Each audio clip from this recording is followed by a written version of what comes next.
Hi, everybody. How are you? Welcome to Just Breezy. Um, it's funny. When I do my vlogging or my videos here, I always try to make sure the stairs are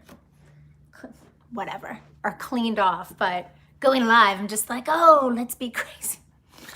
Anywho, how is everybody doing? I know nobody is here, and that's okay. This is an unplanned live. Because I just have stuff on my mind that I wanted to talk about. So that's kind of what I do. That's how I roll. I have things in my mind and I push live. So yesterday, first of all, for anybody who happens upon this, who has never been to my channel, my name is Bree. Sorry, I should start with that. And a lot of times I talk about things like mental health, because from my own personal experience, my anxiety and seasonal depression and all that really fun stuff. And then I make some parodies just because I think they're fun to make and hopefully they make people laugh. And then at times I talk about things that are really just important to me, whether it's like a social issue or a hot topic or whatever it might be.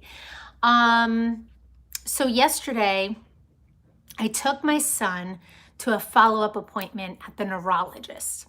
And before I even get into that, it's important for me to share. I see that there are some people here, but I don't see any names coming up, but hi. It's important for me to share that before I talk about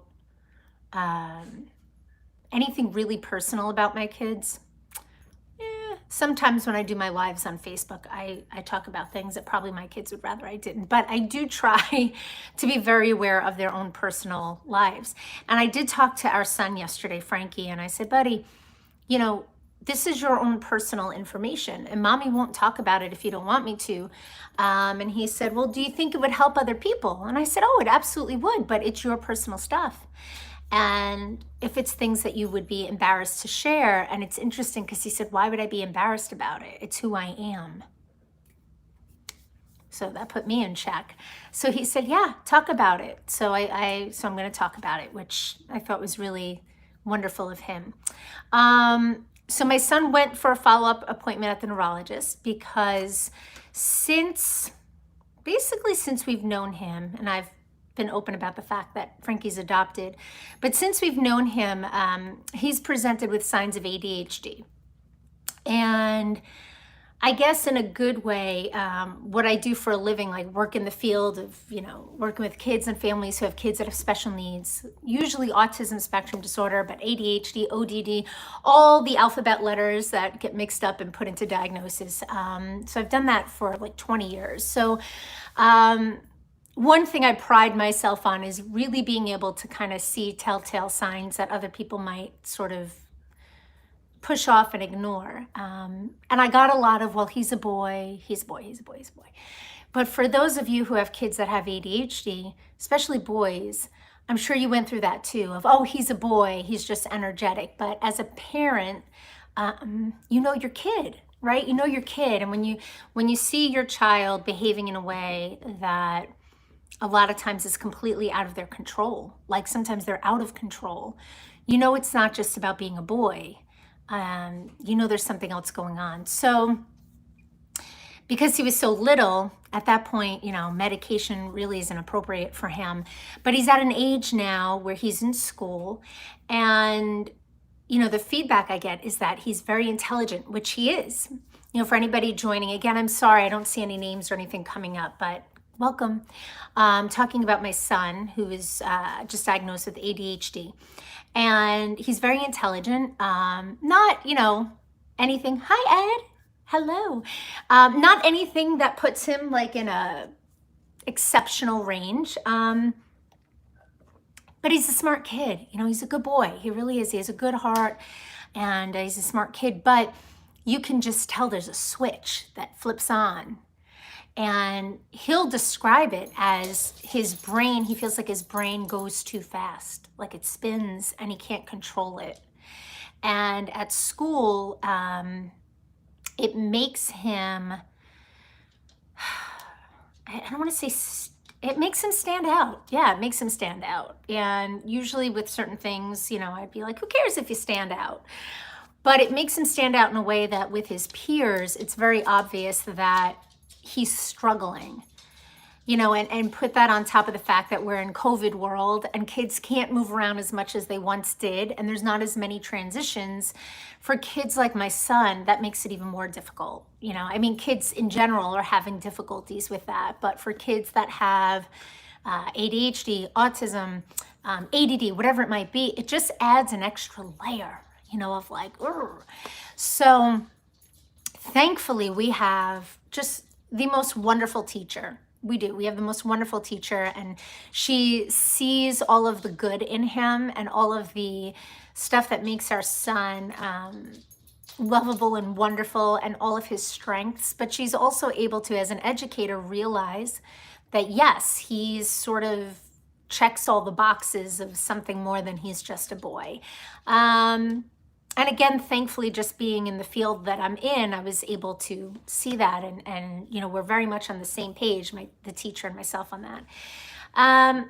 So when we went to the neurologist, we went over the assessments. And the reason why I wanted to share all this, again, with my son's permission, is because I know a lot of parents go through this with their kids. And sometimes the whole process could feel really overwhelming, especially if you're not in the field or you don't have a really good teacher that's kind of helping you along the way. So I wanted to just share our experience so far and maybe just share some things that have worked for us. Does not mean it works for everybody. Everybody's different. But I've learned things from, listening to what other people experience. So anyway, one thing that I definitely kept in mind during our appointments is, even though I work with kids similar to my son, this is my son. It's not a student. It's my son. So it's different, and I know myself. I know that I get very emotional. So I wrote things down, notebook, wrote things down, or in my phone, write it down, write my questions down. Because once you get you finally get an appointment, because a lot of times it takes many months to get an appointment with a pediatric neurologist, especially a good one. You want to write all of your questions down, because once you get in that room, sometimes you feel like, oh, I know what I want to ask. And then all of a sudden it's gone because they're talking about things. You get distracted because your kid's all over the place and you forget. So write it down. You have your notebook, keeps you organized. The other thing is, and again, this is what works for us. It may not work for other people, but when it comes to our son, everything from his adoption to what's going on with him, we're honest about, on his level. He's 6, so as honest as what he can handle, basically. And I use language that he uses for me. So he tells me his brain is going too fast. That's what I say to him. We're going to the doctor because you tell me your brain is going too fast. I don't want him to think he's broken or there's something wrong with him. And I tell him, you're extremely smart and you're a wonderful boy. And, people love you, but you tell mommy your brain is going too fast and you feel out of control. And this doctor helps kids that go through the same thing. So if your kids are using certain language, it's great to be able to use that when you talk to them. The other thing is, I don't know if anybody goes through this, when I'm in the exam room with the doctor, I immediately go into this like, oh, should I be telling my son, like, sit down, don't act like a lunatic, because I don't want the doctor to think, oh, she lets him get away with everything. Or do I let him just do his thing so the doctor could see sort of the Tasmanian devil that goes on? So instead of playing this guessing game in my head of how should I parent, I said to the doctor, listen, if you want me to get control of him and have him sit, I will, but I'm letting him do his thing so that you can see it.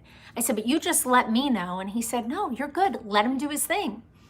So the rule in the room was you don't need to sit. You can walk around, you can jump around.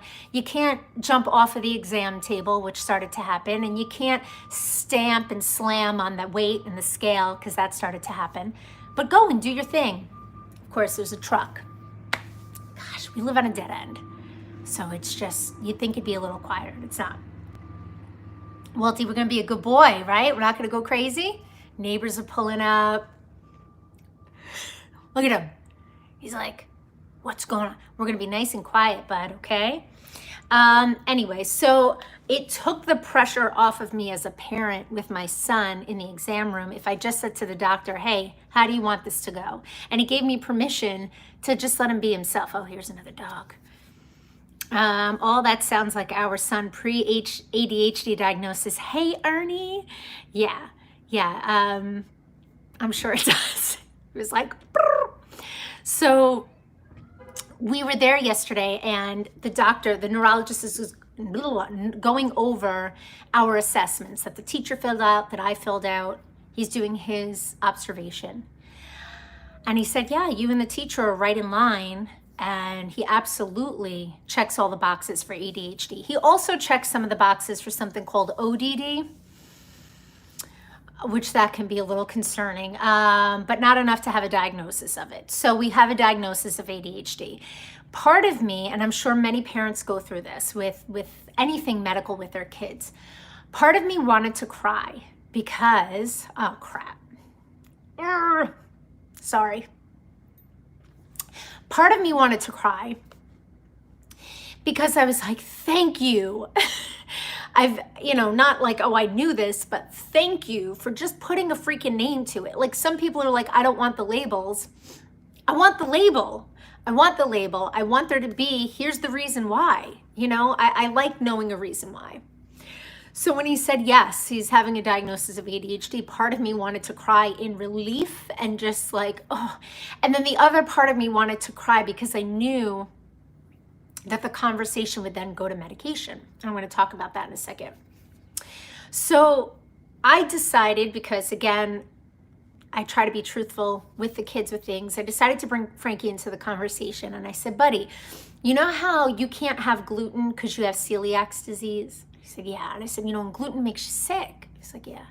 I said, well, you know how you tell mommy and your teacher and daddy how your brain just goes too fast and you feel like you're out of control? He's like, yeah. I said, well, that's because of something called ADHD. He's like, oh, okay. Like, he's making the connection. There's a reason for it. And I said, well, we're going to talk to the doctor about medicine, about medication. I said, because you can't take medication for celiacs, but the thing is you don't eat gluten and it makes you feel better.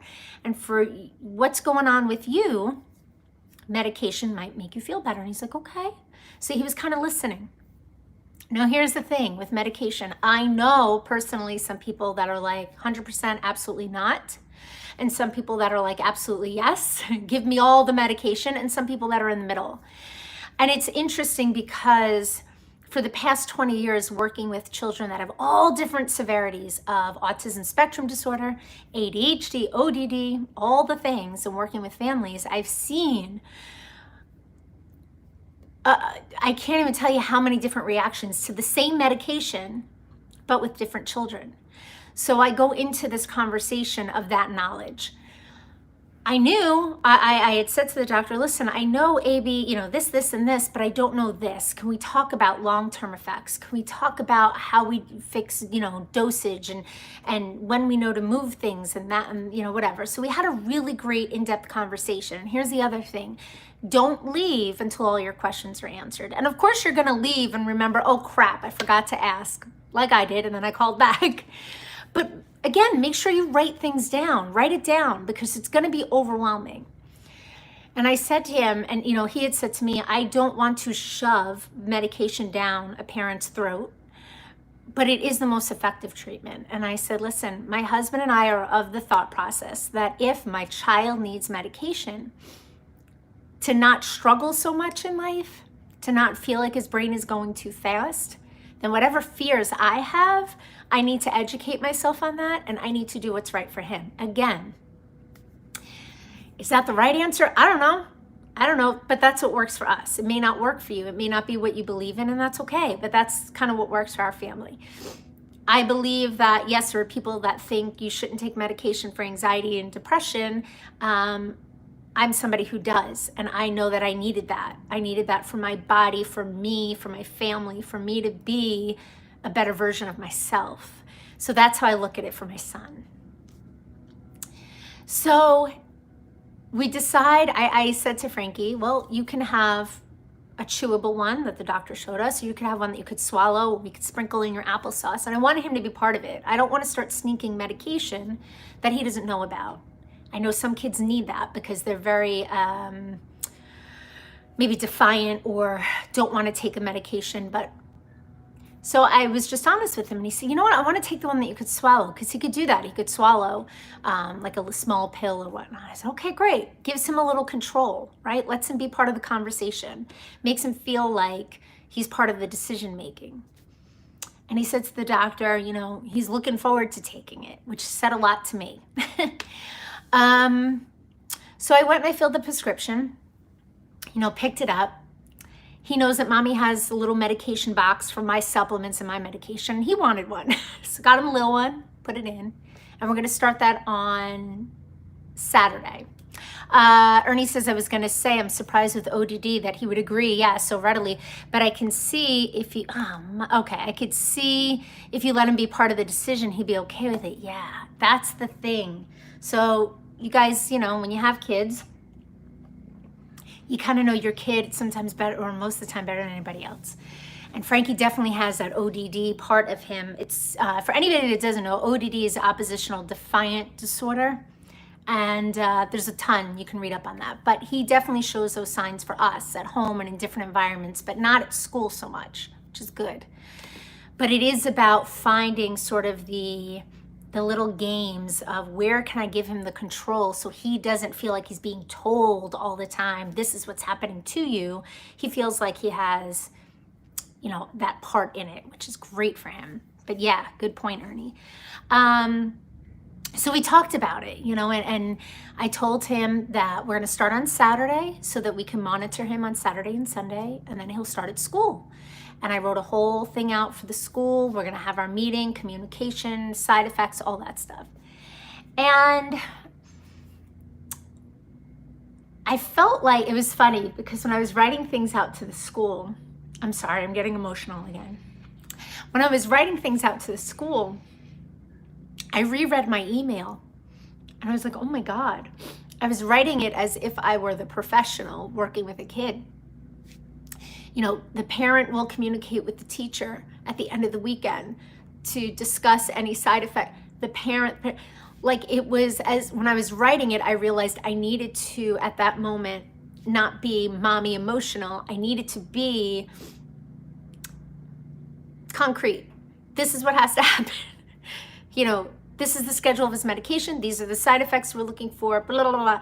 And for me, I think that's helping me just kind of keep my emotions in check, but realizing that I'm also his mommy and it's okay to be nervous inside, because it hit me, it dawned on me this morning that for all these years of working with families, and when they were going to go the medication route, I would always talk to the moms and dads and say, medication is a journey, right? How many times is that said to all of you in like the special ed arena? You're probably sick of hearing that.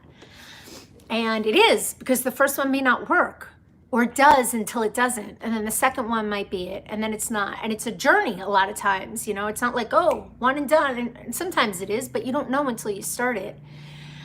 And I would talk to the parents about educating yourself on your fears so your questions are answered, and doing what is right for you and your child, and trying to let the sound of everybody else's opinions fall to the wayside. But then now I'm in it as the parent, and I'm hearing the noise from certain people that are like, well, you know, those have terrible side effects. And yes, I know. As many of you, I'm sure you wouldn't start giving your child medication unless you knew the side effects. But I think for some families and some parents and some kids, you get to a point where you say, what are the risks and what are the benefits? And is my son struggling so much that I'm willing to start this journey even though I'm really afraid to? And that's where we are, you know, that's where we're at. Doesn't mean I'm not afraid though. You know, I have the same fears that like any parent does that would voice them to me. I'm afraid it's going to change who he is. I'm afraid of all the list of side effects, you know. I don't know. I'm afraid that it's going to make him feel like he's not himself, and that he stands out even more because he falls asleep at his desk if that's the side effect that he feels. You know, it's all of the what ifs that you don't know until you start. But today I just feel really anxious about it because we're supposed to start it on Saturday. But then I remind myself, like I would to any other parent I'm working with, I don't know for sure that this is exactly the right thing, but I know enough that it's the right thing to do it, because at the end of the day, he's my son, he's our son. And where's mommy and daddy? And our main job is to protect him and to make him as successful as he can by giving him love and support. And he's struggling right now. He really is. He's struggling. And he's found his thing with dance. He loves dance. He loves hip hop and break dancing. And I'm like, then that's where we're going to spend some money. And we're going to, that's what you want to do. You do that. And you be the best little hip hop break dancer ever.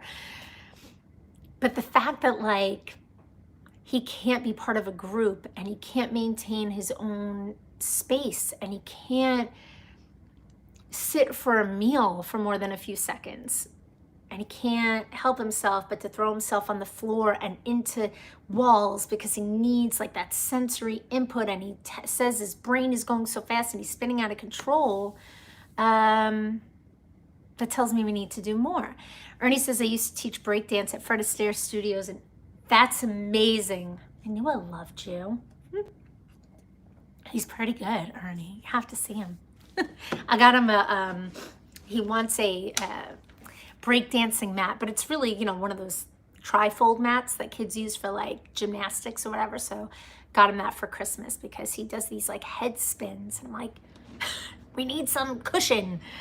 But yeah, so that's where we're at right now. And it's interesting because I belong to this Facebook group for parents that, Long Island parents, special needs, I don't know, some combination of that. And I belong to that because like I said, I work with a lot of families with children who have special needs. So it's just a good resource for me to share with some of the parents and things that are being spoken about. And I posted the question on there. I said, my son was recently diagnosed with ADHD and we're starting this medication on Saturday. I know every child reacts differently, but I would love to hear your experiences if you don't mind sharing. And I woke up this morning and there were like 40 responses. And what's so interesting to me is that it truly ran the gamut of, it was the worst thing for my child ever. He had every single side effect listed, so we had to change it, to this was a godsend medication. It was amazing. It helped him with A, B, and C, to, she was good on it for a week and then wasn't. And like no response was the same, which just supports the theory that the same medication can have so many different effects on the person taking it. So we have all this information. Here are the side effects. Here are the benefits. And we're just going to say, okay, cross our fingers, hope that we have more of the benefits than we do the side effects, and then go from there. I don't know, but that's what we're going to do. But, and I realize that to some people, in comparison, when their child has something, whether it's terminal or just terrible, like some sort of cancer and they're in and out of hospitals, something like ADHD may not sound, okay, they have a lot of energy. But for those of you who have kids that have ADHD, and you can see the struggle, the internal turmoil. And honestly, I mean, I hate to sound selfish, but the stress it puts on you as a parent and in your on your family. So I don't know. I'm kind of hopeful for him, for us, and we'll just have to see, I guess. But again, he was like, yeah, Mom, I want you to talk about it. I want you to share it with people. He's big on, just as Riley is, and we are, if something we're experiencing can help somebody else. Because like I said, I've learned so much about my own anxiety and depression and all that good stuff from hearing other people's stories and then knowing what to ask my own doctor and what to expect. So that's why I share all the things that I do, because I just hope that maybe somebody stumbles upon it and says, oh yeah, we're going through that too. And it kind of sucks, but I don't know. So that's where we're at. Anywho, but thank you for listening. And I'm going to definitely vlog, I don't know, go live about it. But I'll always check in with him first, to say, hey, is it okay to share with everybody how our first week went? Because this is his own private stuff. But he's very much like me. He's like, it's who I am. Nothing to be embarrassed about. So we'll see. But fingers crossed. Wish us luck. It starts on Saturday. So we just got to see how this weekend goes. But anywho, I hope everybody else is doing well. He's out. Good boy. Didn't start barking or anything. He is out. He just wants to be near me. And then he's okay. But all right, guys. Ernie, thank you so much for sharing. Thank you. I appreciate that. Yeah. We'll see. It's truly one of those things, and I'm sure you felt like this too with your son. It's like, you have no idea. I have no idea how he's going to respond to it. It might be like amazing or like, oh God, what did we do? But again, it's a good thing. It's a good thing. We just gotta go with it. But all right. Well, thank you guys for listening. I will chat with you all soon. I hope you have a wonderful day and a wonderful weekend. And I love you. All right. Bye.